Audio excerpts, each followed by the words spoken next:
Hey guys, welcome to the third episode of the Gear Guys podcast, and the first installment of what I like to call A Minute with Drew, where I essentially have a minute at the beginning of each episode to talk about really whatever I want. The guys thought this would be a good idea. I'm not so sure about that. This is a Guitar Gear show and I'm a keyboard player, so I don't know. What do you guys think? So today, while reading the music news as I want to do, I found out that Steve Vai recently injured his hand while playing a difficult guitar chord for too long. So according to this article I was reading, he was holding this chord for a good 20 minutes just meditating on it. Talk about sustaining an injury, am I right?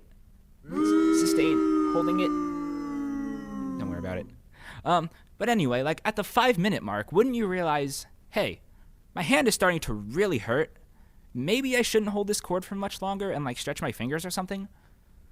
He needed to go into surgery after this, so he must have felt something to tip him off to the fact that his tendons were straining.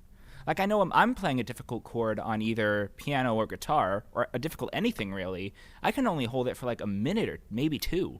So props to him for the extremely high pain tolerance. Either that, or I just can't handle pain very well. Either one could be correct. Anyway, today on the podcast, Jack talks to Dan Gimenez from Gimenez Guitars, as well as two of his artists that use his guitars for vastly different purposes. Hope you guys enjoy it. See ya. All right, guys, this is Jack, and we're back with episode 3. Can you believe they haven't turned the lights off yet? But before we get started, I'd like to let you know that this is a Deco Entertainment presentation of Gear Guys Radio. If you're not familiar with Deco, go to decoentertainment.com. Check out their list of artists and everything they're doing, including from vinyl pressing to mastering suite of services for bands that they may not be working with yet. And I'd like to thank Novell, our main sponsor that gives us a home in the Rahway facility in New Jersey. They manufacture wedding and engagement rings, have been a leader in the industry since 1988. And also they fix weddings. If you've done something, you don't know why your spouse or your significant other is mad at you, a simple piece of jewelry will fix it. Go to novellglobal.com and check it out. So guys, this is exciting. This is the third show back since Gear Guys has been off for the past 3 years. And Gimenez Guitars, I've had the opportunity to see Dan at his booth, play his guitars, talk to him. He's been on the program before, but it's been a while, dude. So what's up? What's new with Gimenez Guitars? Hey, Jack, thanks for having us on. Well, we're still building. We're still here. Coronavirus hasn't done anything to us, so that's great. And, we sold quite a few guitars during the pandemic, which I'm very happy about. And I'm very honored, actually, to have been able to do that. But I have a couple of new designs that we've come out with. And I got some of the templates here I could show you guys. But as far as new things, the biggest thing I think that we've done so far is introduce a V model, and also partnered with Jalen pickups. So Gimenez started out using EMGs, and we still use EMGs, and we're really happy with them. And the thing I like about EMGs is that their EQ is balanced out. They don't have a pronounced mid-range or a pronounced bottom end, right? They have a very balanced EQ, so that whatever sound you want to get through your pedals or your amp is really what you could tailor your sound to. And then Jalen's, on the other hand, those are custom pickups made in Virginia by a fellow named Greg Hessinger. And Greg is a great guy to deal with, by the way. So if you ever want to deal with Jalen pickups, Greg Hessinger is a really great guy to deal with, and he can design pickups to give you exactly the tone that you're looking for. That's amazing. So those are the two biggest things that we've done so far. That's wonderful. Company growth during the time of pandemic is something that you don't hear a lot in industry. It's so nice to hear that, you're not only doing well, but you're taking risks and going in different areas as a designer. And that's fantastic. So a lot of people that are listening to this may not be familiar with what separates your guitars from everyone else's. And by looking at it, it's a dead giveaway is what the biggest part is. But why don't you take us through the basic design and specs for someone that may be looking at that saying, what is that?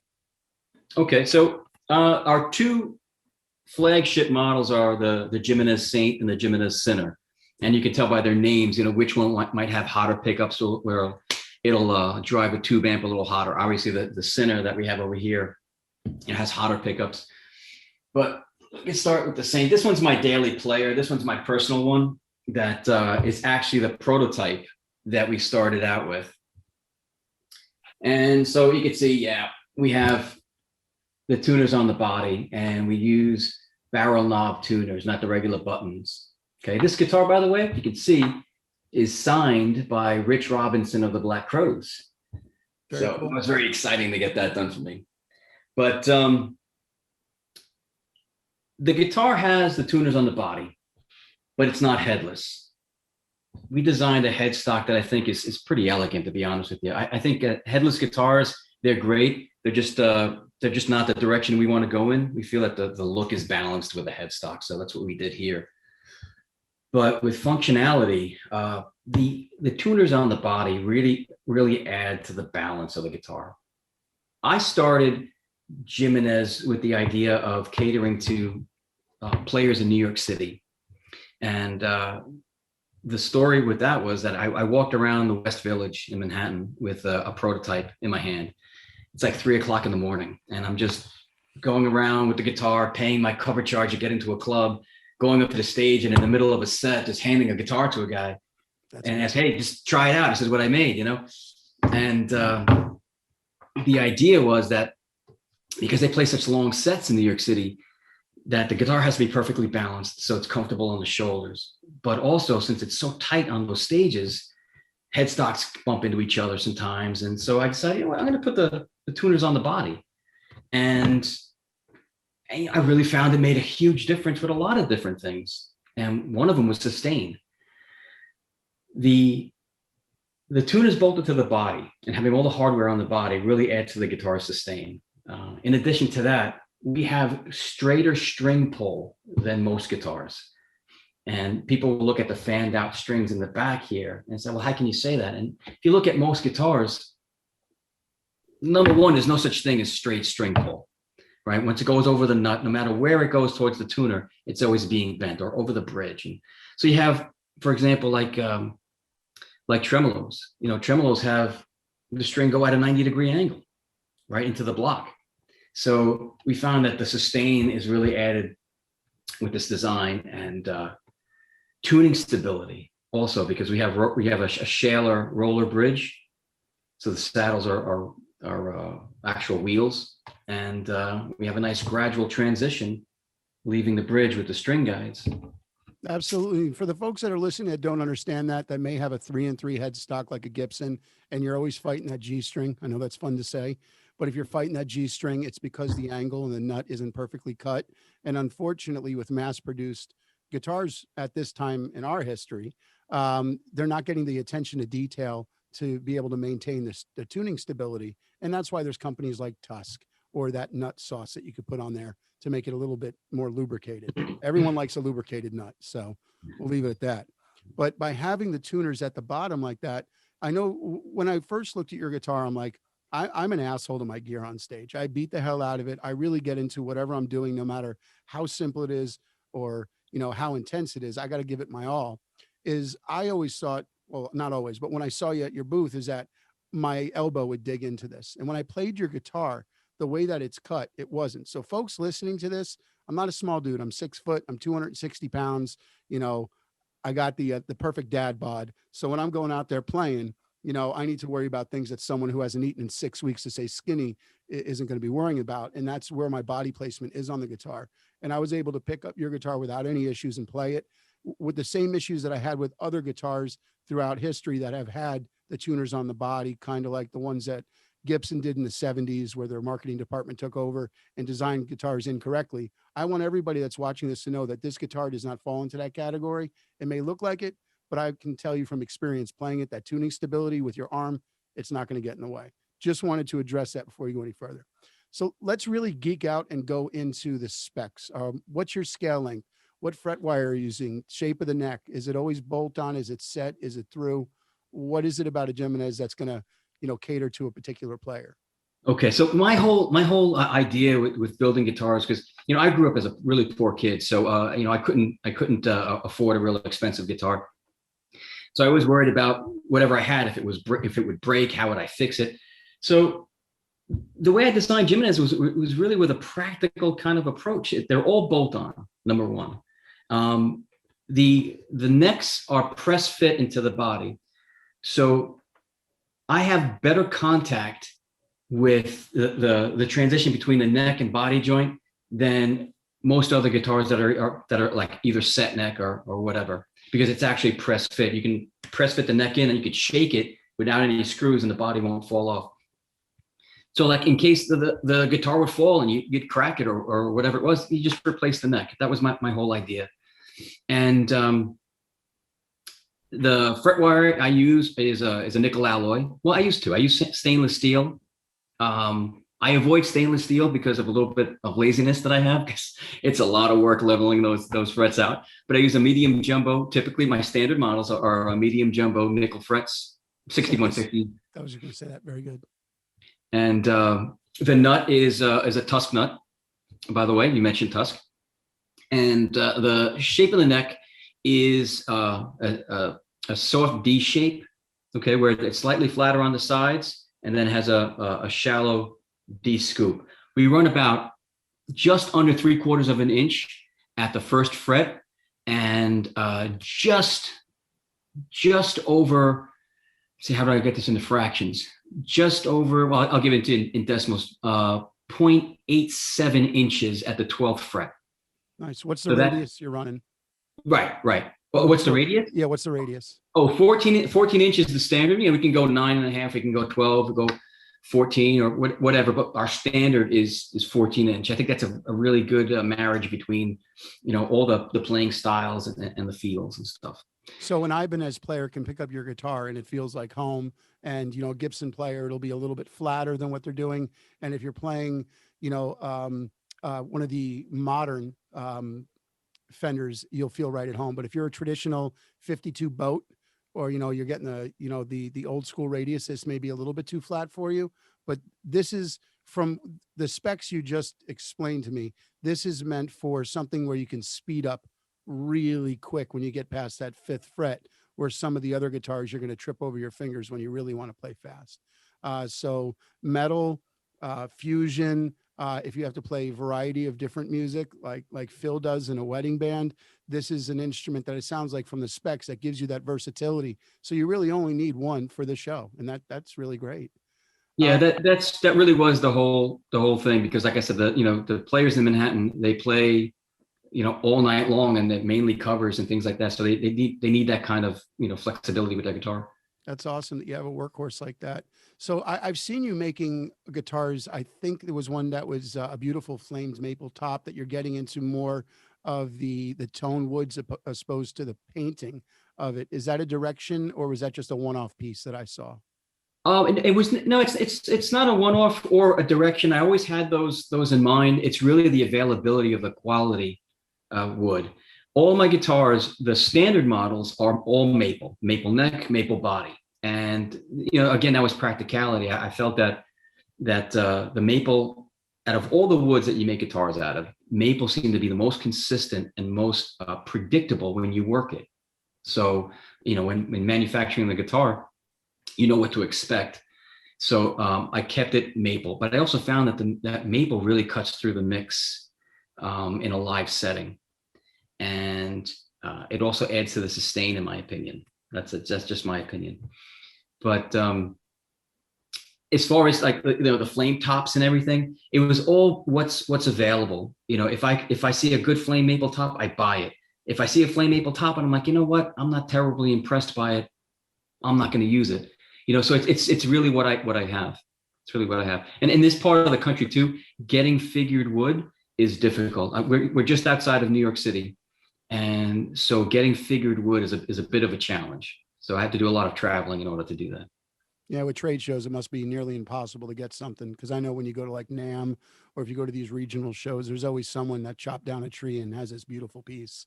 And that's where I've always found things that I've sent builders. I'm that weirdo. I'm like, if I go to a trade show and I see a piece of walnut that speaks to me, I'm like, wow, that's the body of my next guitar. I'll buy it, and then I'll work with a builder and, send it out to them. Yeah, So I'm sorry, real quick. A year ago, I did a drive through Canada, and I went past this guy's house in Canada, and he had this huge chunk of walnut for sale outside his house. And I had my truck with me, and I'm like, I should just pick this up now and drive it back. yeah, right. But that I couldn't do it. So You never know. It could still be there. That's a rare one. So if someone wants to get into one of your guitars, before we start getting into the instruments that you've built for your artists, that I'm very grateful you guys came on today to talk about your experiences using these two guitar. guys are the best. They really are. They had different things to say about you when your phone cut out, but we'll get into that later. you know, what does it cost for an artist to get into a Gimenez? I'm a gigging musician. Everything's coming back online. Maybe I had to sell a bunch of my guitars because I didn't have an income come in, and I want to get back out and I want to buy a workhorse. Where did these start?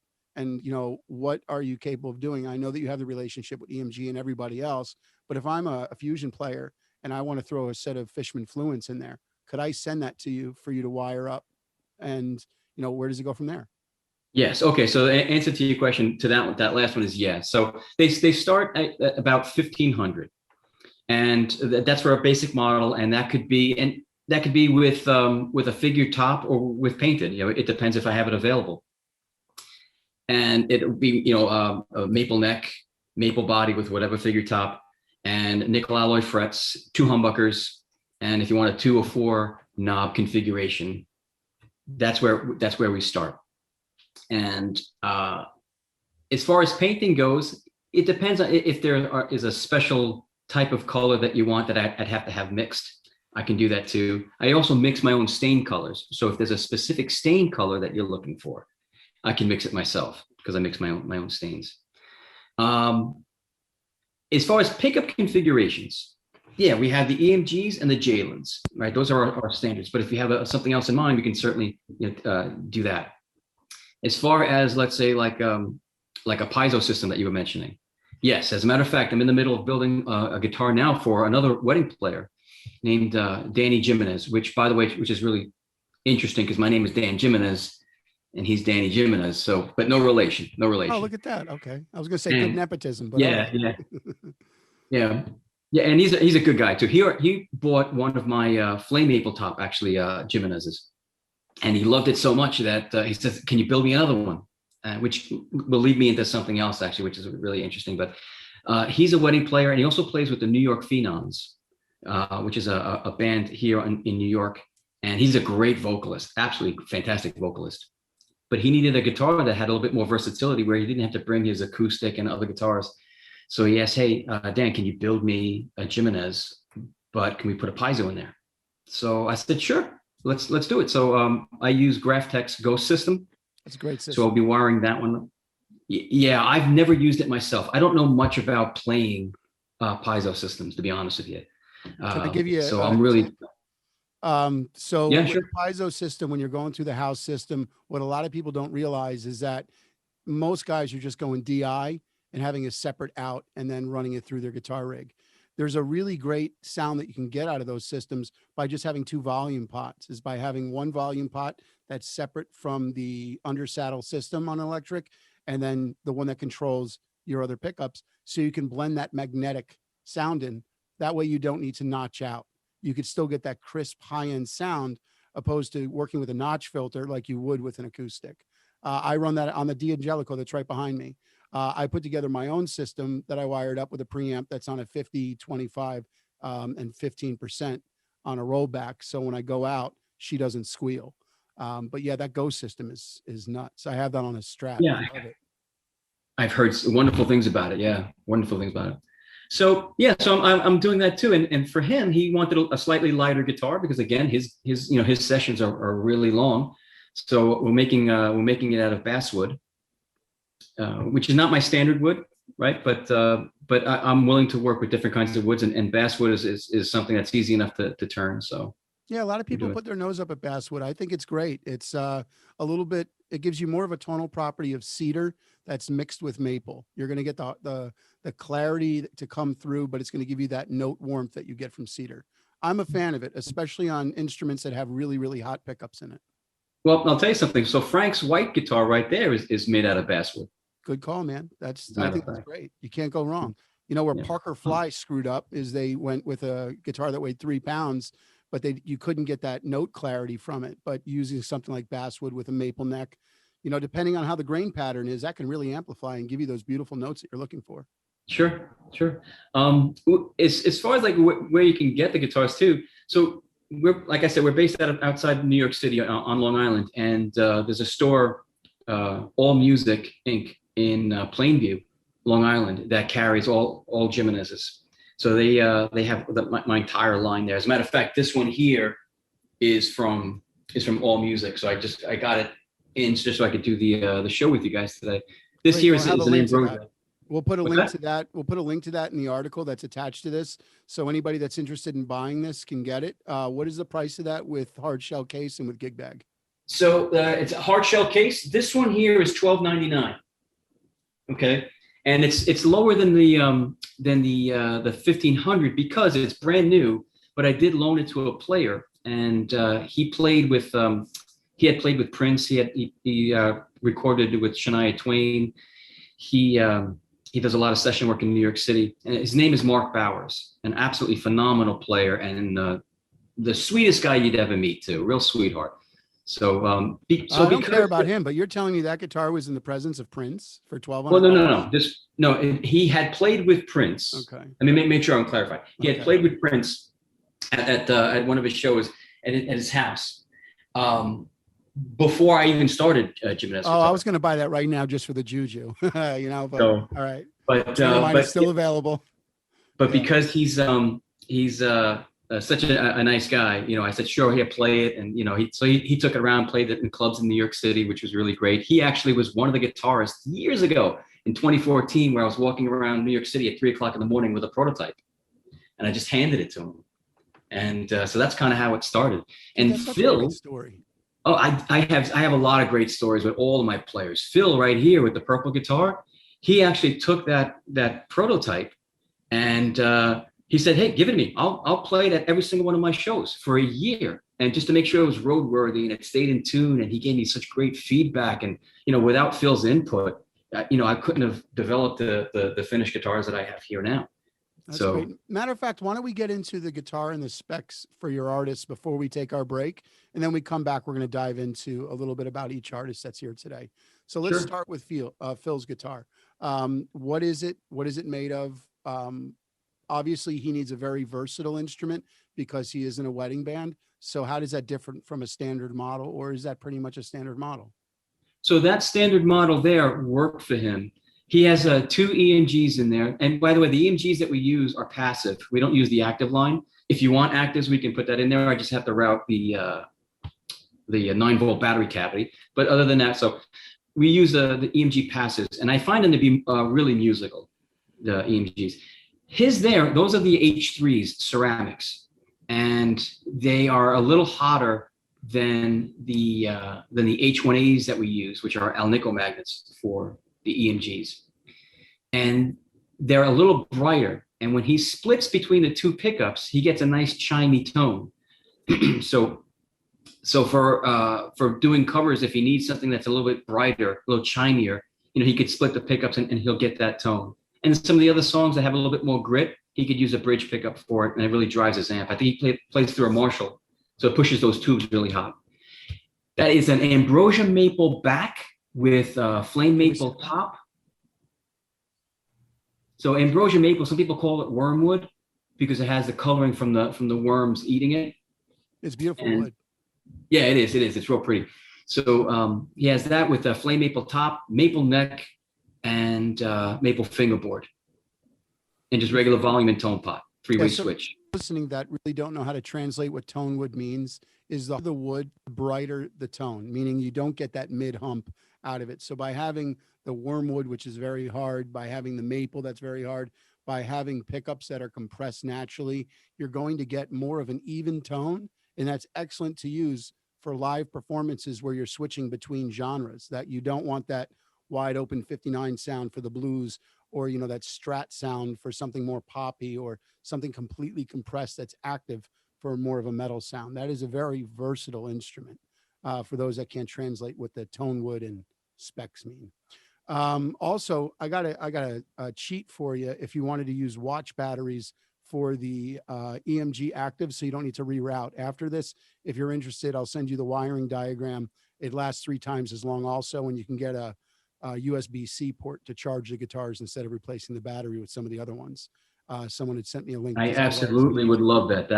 yeah, it's That good sounds stuff. great. I'll send it to you after. Just remind me, that way you have it, because a beautiful piece of wood, you don't want to remove any of that tone wood to put a battery pack in. I mean, if you get a good piece of wood that's tuned correctly and it's doing what it needs to do, you don't want to take mass out of it, because mass equals energy, energy equals amplification. The amplification that you feel in your gut when you play it is what makes you love the instrument. So let's not cut the wood out, let's not John Bob it. Let's make sure that we can get in there and keep that wood right. So let's go. You went pretty dark with that one. I did. You can't remove the wood, man. The wood is the most important part to me. So let's talk about Frank's instrument. So you said it was basswood. Let's do a quick rundown of what that is. Okay, so I want to start by saying that this guitar here is very, very special to me and very, very special to Frank. This guitar was commissioned by a friend of Frank's, and Frank introduced me to him, and he was a great guy. Unfortunately, he had passed away recently in the middle of the build, so he never got to play it. And Frank, being a good mutual friend, I had asked him, I don't want to sell this guitar to anybody. I would want him to have it. If anybody's going to have it, it's got to be Frank. And he agreed. So he's now the owner of that guitar. So this is in honor of Der Toreg, which was a really great guy. Everybody I deal with is just the best people. They really are wonderful people. So anyway, that was a bit heartbreaking. But okay, into the guitar. So this guitar now is basswood. Der also wanted a lighter guitar. He said, because his back and everything, and I can totally understand, because I have a bad back too. So this one is made out of basswood, and also contains EMGs. These are H4As, so they're the hotter line of Alnicos for the EMG passive line. Shaler bridge. I use hip shot locking tuners with the barrel knobs. I'm no longer using the Shaler. Shaler is great, but they stopped making the little barrel knobs. So I'm like, okay, I know that hip shot still makes them, so they make a great product. Maple neck, rosewood fingerboard, and nickel alloy frets on this one. And so other than that, it's a standard basic model, just with a change of the wood. And forgive me if you mentioned it. Yeah, and forgive me if you mentioned it earlier, but what is the scale length that you use? Oh, no, I didn't mention it. That was my oversight. 25.5-inch scale. Okay. So Fender players, you're going to feel right at home with this. If someone called you and said, hey, I'm a PRS player, but I really like what you do, can you make 25? Is that something you would entertain? Or are your magic is in that scale length? We can certainly do 25-inch scale, 24.75-inch scale. It's just there would be an upcharge, because all of my jigs are based on 25.5-inch scales. So even the V that I created is based on a 25.5-inch scale. There you go. But yes, we can do different scales. Absolutely. Oh, that's fantastic that you'll entertain that. So folks, we're going to take a quick commercial break, and we come back, we're going to talk to the Gimenez artists about using the gear and some tips to help you out. So hang tight. We're going to take a pee break. Here at Novell Global, we are the industry leader in fine jewelry craftsmanship. Our handcrafted and custom designed rings, meticulously crafted from the finest precious metals, are perfect for all of your needs, whether that be for an engagement, a wedding, or for everyday fashion. All of our rings are made in America and have been since 1988.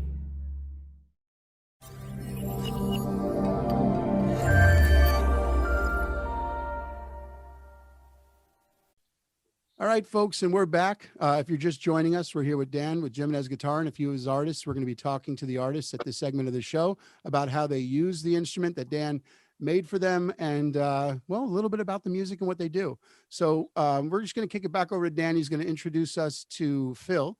Phil is one of the most prominent wedding bands in the state of New York, in the Long Island area. And we're going to talk a lot about how he uses his instrument. And then we're going to go to Frank, which makes just as happy music in the metal rock scene, not as wedding oriented, but you can get up and shake your stuff to it. So Dan, it's all you, man. Okay. So yeah. So Phil Phil Belly of High Def. His band actually has won the Best of Long Island Awards actually several years in a row. So that's another thing, another kudos for them. But Phil owns 3 Gimenezes actually, and he was one of the first supporters of Gimenez guitars. I have to say it was difficult to find the people to be on the show with me because they're all so great. So I just did it in chronological order. You know, Frank and Phil were the first guys to support Gimenez. So I thought, you know, they should be the ones here. But yeah, Phil took the original prototype, this green prototype, which I have upstairs in the shop, and it took it every single weekend. He took it out for all of his live shows and just beat the hell out of it. And I told him, beat the hell out of it. I don't want this thing looking like new when it comes back to me. I want it to look like it's been, you know, through a war. And he gave me all the good, bad, and the ugly about the guitar. And, you know, with Phil's input, I was able to make all these improvements. So it was really great. So awesome. Phil, Please, what's Phil. going on? Hey, how's it going? It's just a real honor to be a Gimenez artist and and of course be friends with Dan. I mean, he's just an amazing guy, and he's done really so much for this particular instrument and all the others that he creates. Like Dan said, I had the pleasure of taking around the what we affectionately call the Green Machine out on the road for a year, every weekend, just beating it up and just making sure it would last, because our sets range from 45 minutes to an hour. We usually do 3 hours a night. And I just wanted to make sure that the instrument was comfortable, for everybody to play, and what was right, what I liked about it, because everything is with a guitar is such a personal, touch and its feelings. And so I made my recommendations to Dan. Like I said, I had that Green Machine for a year, and the last show that I had the Green Machine for, we were at the Borgata, and we had finished our set, and the promoter came up to us and he said, the Romantics are here. I'm wondering if they could use your gear. So I actually had Wally Wachtel play the Green Machine on stage at the Borgata. It was a pretty cool thing. And after that, I think we retired the guitar, right, Dan? Yeah, after that, yeah. Yeah, so that was pretty impressive. And then soon after that, Dan, I told him what I wanted for my specs, what works for the music that High Def plays as a top 40 dance cover band. We also do rock as well. So I wanted it to be extremely versatile in all the styles. And this particular guitar, Dan couldn't have done a better job with it. I'm playing clean probably 70 to 80% of the night, and I wanted something really round and warm toned.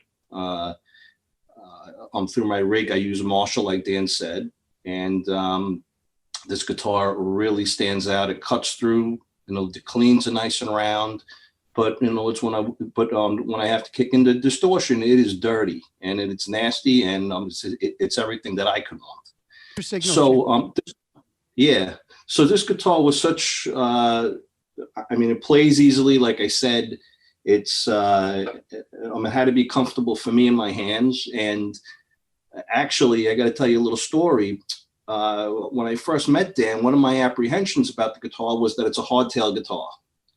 And I was having trouble playing hardtail guitars because I was starting to develop a carpal tunnel in my playing hand. So I'm a really tight guitar, like a Les Paul hardtail. Within 5 minutes, I couldn't play anymore.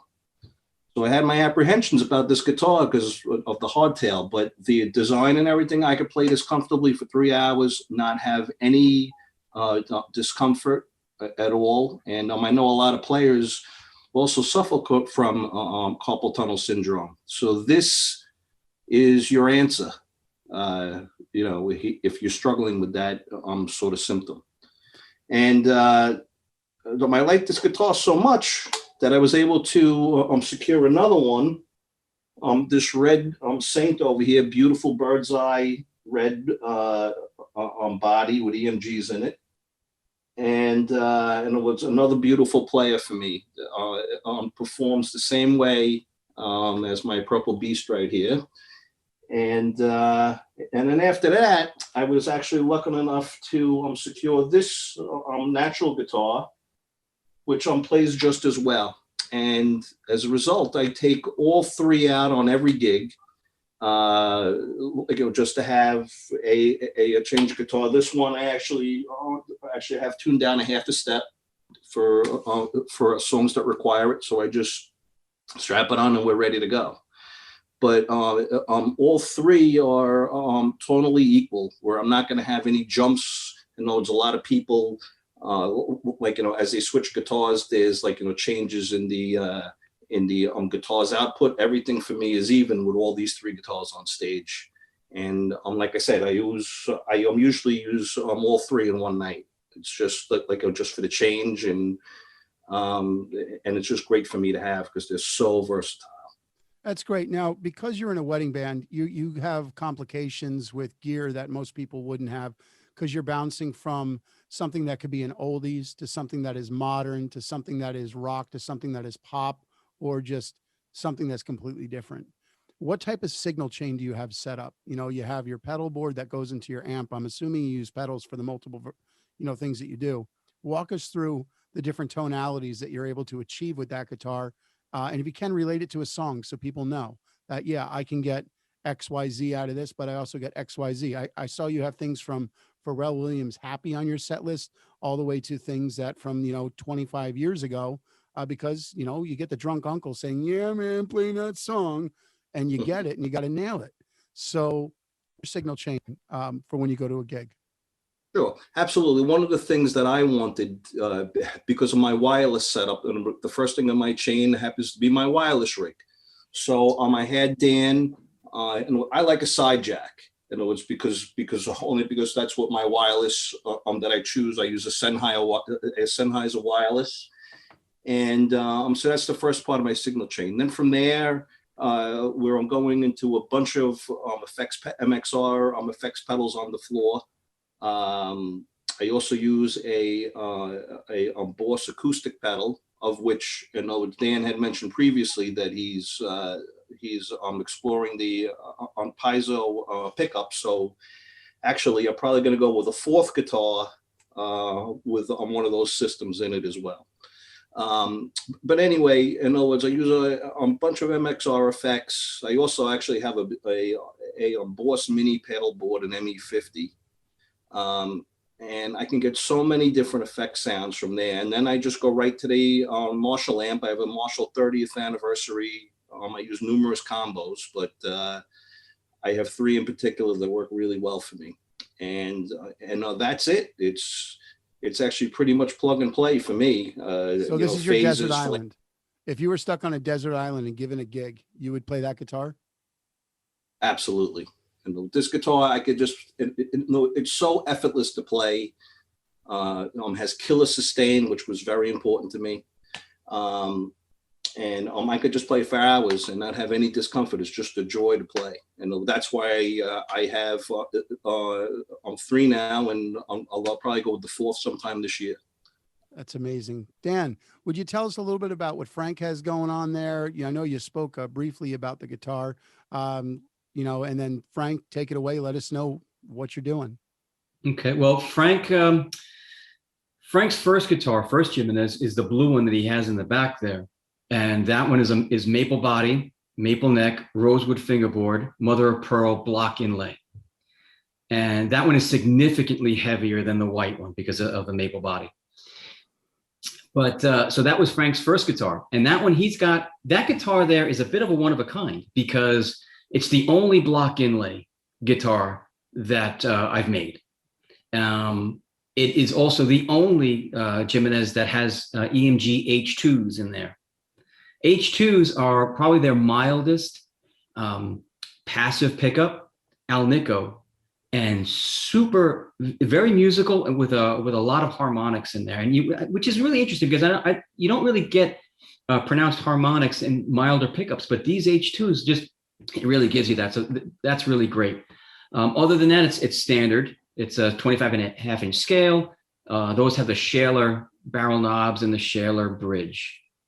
And all Gimenez guitars are locking tuners, by the way. Yeah, when you say H2, does that mean that's Alnico 2 pickups, or is that Alnico 5? I'm sorry, that's their own model number. It is? Okay. So yeah, so they use Alnico 5s. Okay. So you're still going to get that, modern sound that you want out of it, but it's going to be dialed back a little bit. Kind of like if people are listening, some of the Seymour Duncan ones that they have targeted towards that Les Paul era, that isn't a 59. A 59 is going to be your Alnico 2s that are, 20%, 30% less in output. This is going to give you the output, but of a more consistent, because of the brand, compressed, traditional Les Paul, maybe your 1970s rock sound. Yeah, I would agree exactly with what you said. Yeah, those are really good pickups. A lot of people have a gripe to pick with EMG. You need to have the tools to be able to do the job. You can't show up to a gig with, your Alnico 2s when it calls for Alnico 5s. And if you're playing something that is more of the punk, metal, rock, the EMG platform and the way that they wind for the compression is going to give you that. If you're digging in and doing sweep picks, it's not nearly as much pressure as when you're digging in for real and doing bends. Those pickups I find personally to give you that compression without adding a compression pedal on your board to give it an even sound. So that's my interpretation of it for anybody that's listening that doesn't know about pickups.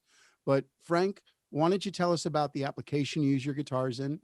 Your rock metal music is fantastic.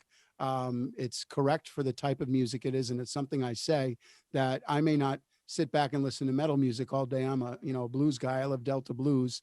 But when it comes to appreciating music, the way that you execute it, it's correct. It has feeling, it has meaning, and it's a great example.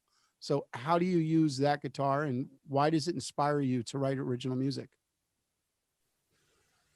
Well, I use a Gimenez guitar because I was playing Les Pauls for like my entire life. I only played Les Pauls and maybe a Flying V, which I got rid of.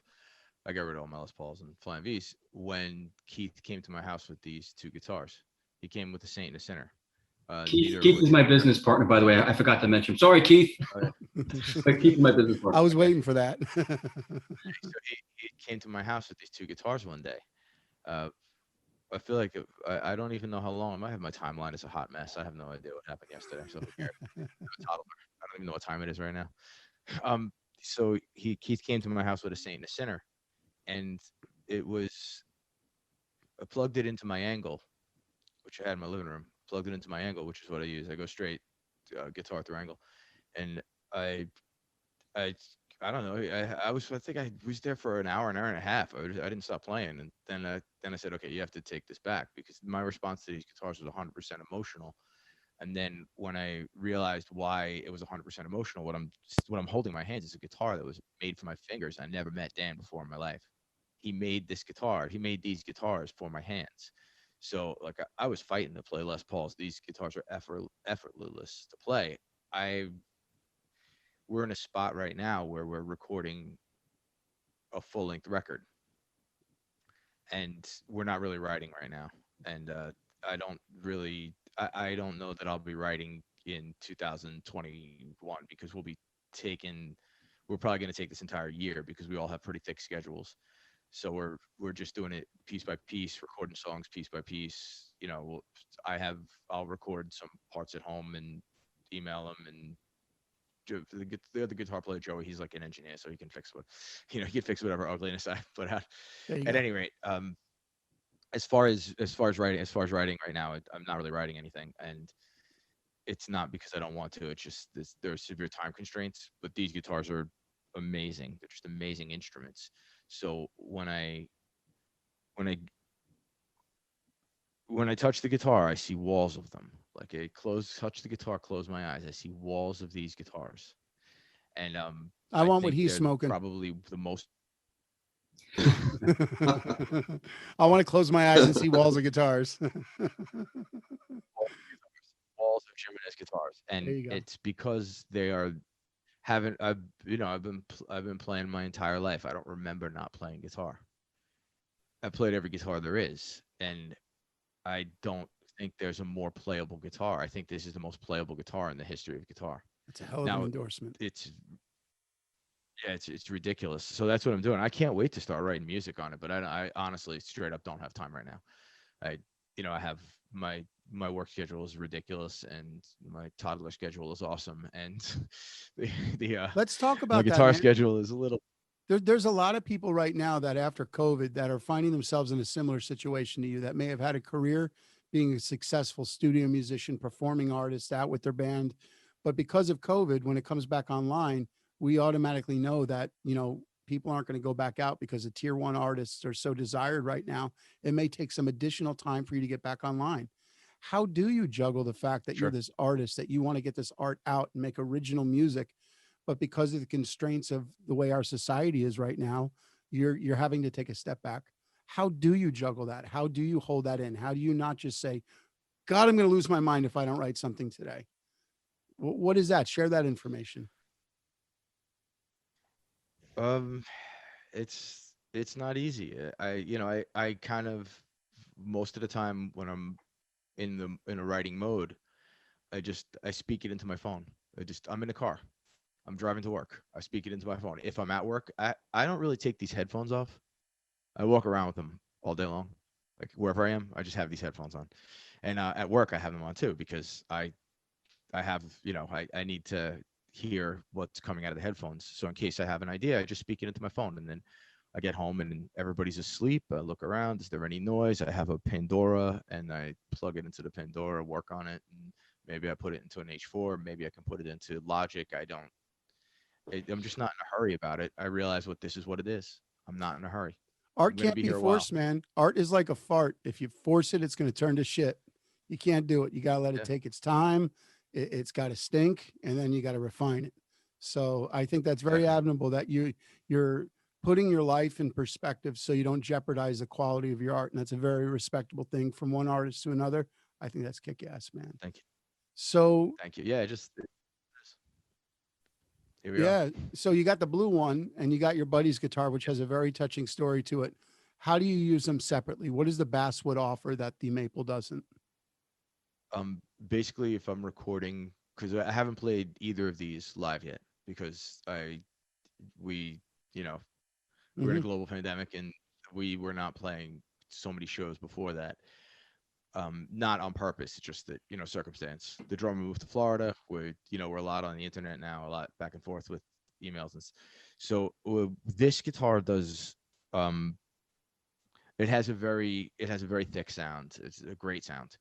Um, for what we do, for what I'm doing with it, and for the kill, it does everything I need it to do. It it has a very thick sound, a very big sound.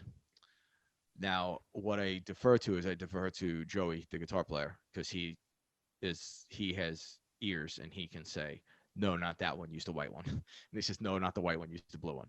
So I use the blue one for a lot of the rhythm stuff, some of the leads, and then the white one is a lot of like whatever rhythms I played are doubled with the white one, or the white one's in front on that one because that one it's a very, very, very thick. Yeah, they're sonically, they have to be completely different with the different woods, the different pickups. Yeah, it's a beautiful. And that's so important. A lot of people don't realize that. I'm working with a young band right now that's on the label. And one of the problems that I'm having with them is not even having with them, but having with their sound is that their instruments, when they play live, are competing sonically. That, maybe you need a P90 to punch through the mix at a different song, or you need a guitar that has active pickups and not active pickups, or whatever it may be. That creating art, people don't look at the different guitars as paint. You need your red, you need your blue, you need your white, you need your orange, you need all those to come together when you're putting together a piece. And by having instruments that are made from different materials, even though they function the same way, it's going to give you the opportunity to say, all right, my bass player is switching over to the fretless. So I know the bottom end is going to be sloppy. I need something that's going to tighten it up on the top end for this.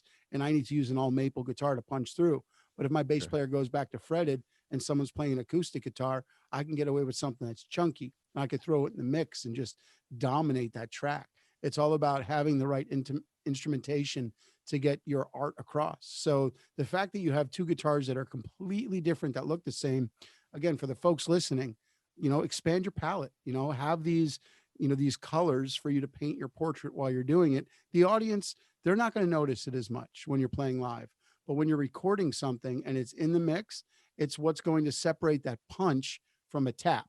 And that's super duper important. So I love the fact that you're using basswood, because most builders frown away from it when that's something that, when all the major guitar manufacturers in the early 70s, 80s, and 90s were experimenting with, they found this wood that was inexpensive, but it offered tonal properties that were different from everything else.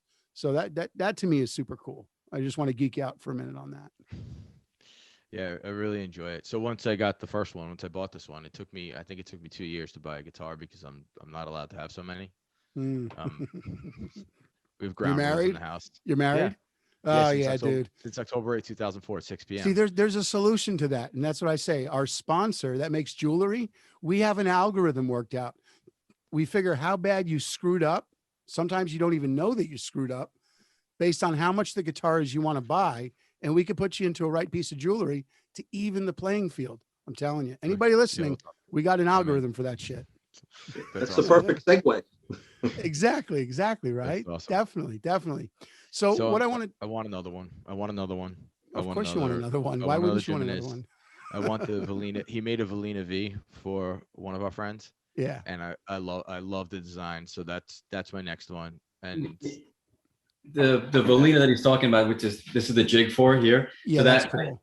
It was and of course, it's the tuners on the body, and you can see where I have the outline, so you can see the tuners are on the body here too. The only way a Gimenez is made is with tuners on the body, because I think every other guitar out there is built backwards, to be honest with you. But Well, it gives you the trapeze effect. The trapeze effect on older jazz guitars, the reason why it was there is for string tension. Once you get past the bridge, it's not going to affect tonality. It's not going to affect playability. It's not going to affect anything, including how, some of the, you get binds and burrs in the nut. It just pulls. So by having that on there, you're getting the tonality and the additional sustain that you would from a traditional arch top or those old timey guitars that had the trapezoid, whatever it's called, tailpiece. I've had a few drinks. I'm not talking straight, but like, again, on the D'Angelico behind me, you have that piece on there that's pulling those strings direct. And that's going to relate in how I play the instrument, how I can bend it, the string tension that's on it, and the sustain, because it has that additional step. And as you stretch the string length, you're getting more of a low end frequency that comes through, that richness, that harmonic top end, all that stuff that you don't get if you go like I have string through body, that mutes it at that point. But you just need to be able to punch through different ways. I think your design is great. I mean, I don't know why other people aren't making it this way, and why, especially Gibson with everything that's on there has frowned away from it, because it does make sense when you look at the mathematics of, transfer of energy. But anyway, I'm geeking out and I do that shit. So what I like to do is I like to let everybody know where they can get your music, how they can book you as a wedding band, and especially how they can go about buying your guitars. And we're going to get to that too if you have a Reverb page, because a lot of people right now don't have a ton of money, and Reverb offers that finance option where you can get like $1,000 guitar for like $40 a month if you qualify. So let's start with Frank. Frank, where can people find your music? Where can they buy it? And all that great stuff. We're on Amazon. We're on all the streaming services. I don't think we printed it. We printed a couple thousand CDs. We don't have any left. How do they find you? What's the full name of the band and the website? The full band is For the Kill. The website is FTK For the Kill, FTKband.com. And that'll link you to wherever you want to, wherever anybody would like to purchase or stream our music. And are you guys on a label at the moment, or are you doing it all yourself? No, we never were. Never were. So you're doing this all yourself, self-promoting. Sure. Guys, go out and buy some music today. I mean, this is someone who's doing it themselves, investing their own money. Just even if you don't like metal music, appreciate it for what it is.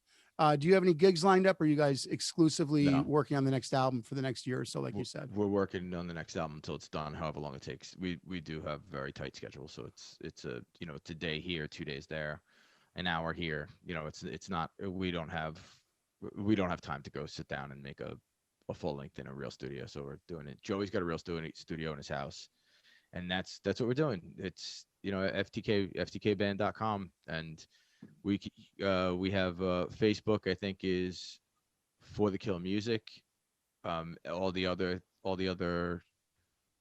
social media places are For the Kill USA. Like if you Google search For the Kill USA, it'll bring us to shows we played, bring you to shows we've played. Great. Yeah, we'll have a link in the description of this for all of Phil's music from the different platforms to go out and get. I'm sorry, for Frank's music to go out and get it. So Phil, wedding band, you have a totally different obstacle than everybody else, because the government shutdown not only affected what you can do, but it allowed the venues to keep going, but only at a certain capacity. So where Frank could go out right now and back to bars and play to 25% capacity, how has that affected you as a musician in a wedding band? What are you guys doing to overcome it that you can tell anybody else that's in a wedding band to do it? And more importantly, how can people book you? Well, actually, due to the pandemic, anybody in a wedding band virtually was shut down, especially in the state of New York, because the rules were so strict. And the whole scene just shut down. So we're all just waiting. Now the restrictions are starting to lighten up, and we're looking to start playing some shows this summer. But really, we were especially in New York, under the very, very obscenely tight restrictions. And it was what we do. It's very tough because we're a dance band, basically, and there was a restriction on dancing, so guests couldn't dance. They couldn't really function as a normal show for us, and for High Def, we just didn't want to perform that way. And but we were also trapped too, because a lot of the venues were very restricted with with the amount of people and all the guidelines. So we've basically been on hold, and I'm sure just about every other wedding band in New York, much less America, has been really shut down. But hopefully, the vaccine can get out there, and the restrictions will loosen up, and we'll be back playing again. That's great. And when people want, or when they're back online, or if they have parties to book you for, how can they go about booking your band for these events? Sure. We have our website, hideflive.com, HIDEFLIVE.com. We also have Facebook presence. We have 2 portals, High Def, and another one's High Def Live, I believe.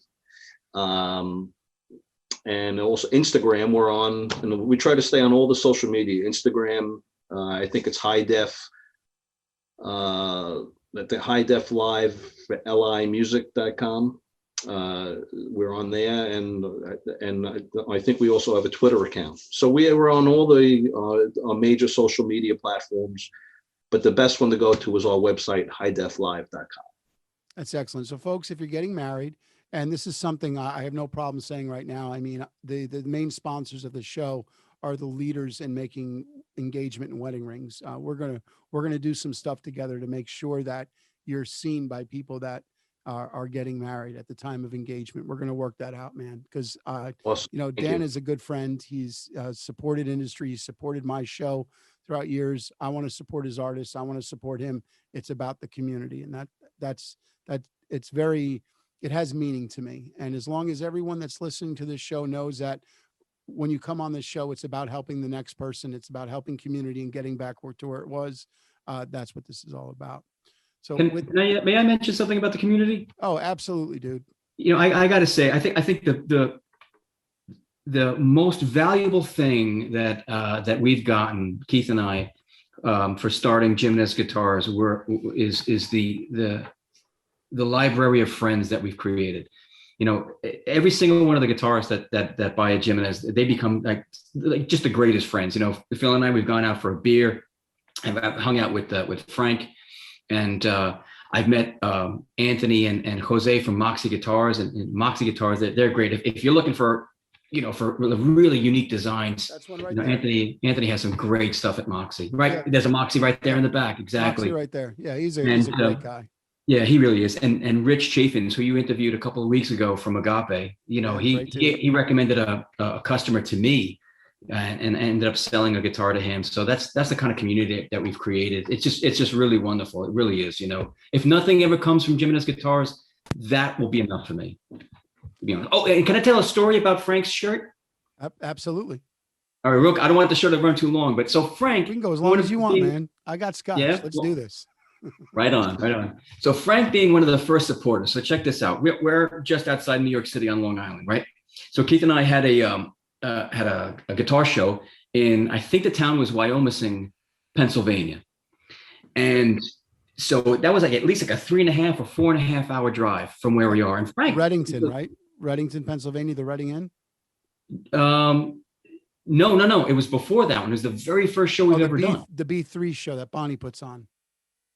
The one that you and I met first. Yeah, that was a B3 show. It was it? Okay. Or Rich Umberger and I put on the first show at the Reading Guitar Show. But I think you're talking about Bonnie's show, which is at the convention center. Okay, possibly. Yeah, it's been a long time. Yeah. But Frank, he didn't even own a Gimenez. And we're setting up the booth and everything at the place, 4 hours from our house, because Frank doesn't live far from me, it turns out, coincidentally. And Frank shows up. I'm like, Frank, what are you doing here? He says, I wanted to support you guys. I'm like, wait a minute. So you just drove across 2 states, crossed 2 rivers just to support us? He goes, yeah, but then I have dinner with my in-laws later, so I got to jet a little early. So this guy was willing to come out, support us, play the guitars, walk around the trade show, mentioning our guitars to everybody, bringing people to our booths, and then go back home so he can meet his in-laws for dinner. And I just thought that, you can't ask for better support than that. So we gave him that shirt there. That's how we got that Gimenez Guitar shirt. If you were an attractive woman, you would think he was a stalker. But that's fantastic, man. Yeah, no lies. I'm a stalker. I'm stalking him. Yeah, that's what it's all about, man. You love your gear, you go, you support it, because no one can make gear like someone who has a passion to do it. You're not going to one of these major outlets that only deals with Gibson, Fender, even Paul Reed Smith, which I consider the top of the mass produced. They're farted out of a machine for the average guy. The good stuff that's catered towards the player, you don't get into that until you get to $2,000 to $3,000 category. So yeah, man, that's what it's all about. I think that's fucking awesome. And I just cursed, and I shouldn't curse. I'm gonna have to bleep that. So that's cool stuff. We do have to wrap this up in just a minute. So what I want to do is just some closing thoughts. So Dan, the floor is all yours. Anything you want to say about any of your artists, anything about Gimenez guitars, which guitar you're going to give me to put in here to offer for the people that are listening, to links to the retailer, whichever retailer that they can buy these at right now. My goal now is to make sure other people that want a guitar like this have it in their arsenal. It's all you, bro. Okay, so All Music was generous enough to say, sure, why don't you bring your guitars in? We'll give you floor space in our guitars for your guitars. So All Music Inc. in Plainview, New York. Guy Brogna, the owner of All Music Inc. is just a really great guy to deal with. He really is, and very generous. And so All Music Inc. in Plainview, New York, allmusicinc.com. I think there are 5 left in the store. We've sold a few, so there are 5 left. I got some pickguard models in there also. I want to thank everybody. Joe Cantonese, who inspired the design for this V. By the way, he and I worked together to design this V. He loved it so much, he went to All Music and bought another Gimenez. And Brett Anderson, who bought a Gimenez at one of our trade shows. Curran Murphy, who owns Custom Audio Mutation in Ohio, who makes absolutely killer guitar amps, played one of my guitars through his amps at the show and helped promote me. That was really great. So thank you, Curran. Mark Bowers for playing my guitars live. And there's so many other people. Danny Gimenez for being such a great supporter of mine too. You can go to GimenezGuitars.com. It's Gimenez with a G, not a J, right? By the way, that's the logo, right? GG. So no matter which way you turn the logo, it's always GG. Oh, you got subliminal. Look out. Yeah, a little Illuminati design there. Oh, watch out. What else could I say? Thank and everybody out there who I haven't mentioned. I'm really sorry. Thank you for your support. I just you guys give me the energy to do this, because it takes a lot of work to build a guitar. But once it's up on stage and I see how much these players enjoy it, and the passion that they have creating the music is equal to the passion that I have creating the guitar. It's just, I would do it for free if I could, honestly. So I don't know. Is there any? Folks? He would build you guitars for free. He just admitted it. Bad business model, but we heard it here first. So anything else I forgot to mention where you can get them? They're around we're gonna 50. have links everywhere. We're gonna try to sell your guitars and get them out there. And again, folks, you can go to a Guitar Center or a Sam Ash or one of these major retailers and get a guitar that's similar, but it's mass produced and it's farted out of a machine. And it's a luck of the draw. You put a piece of wood in a CNC machine, you don't tone tap, you don't look at it, you don't feel it, you paint it. It's a luck of the draw to make it feel that good feeling you have when you play in your gut. You have someone custom design a guitar for you. Yeah, you don't get the immediate buy. You need to wait because it's being custom built for you. But this is an option that's going to take your art to the next level. It's going to allow you as an individual to take that emotion, that feeling, or if you need to perform doing other people's songs, you go out there and you have a tool in your arsenal that will give you the tonality that you need. So we're going to wrap this up real quick, folks. And I just want to let you know again, thank you, Novell, for making this possible. If you need a piece of jewelry, every time you buy a guitar, again, we have an algorithm worked out based on how much you screwed up, what the value of the guitars you're buying, and we'll get you into the right piece of jewelry. 100% customer service people are trained to do this. But until next time, be kind to each other. Stop busting each other's balls on social media. Come together as a community. And Joe Bonamassa, for the love of God, stop buying all the cool guitars. Some other people want some of those instruments out there. Love you. Come into your museum. But just stop, dude. Let me buy one.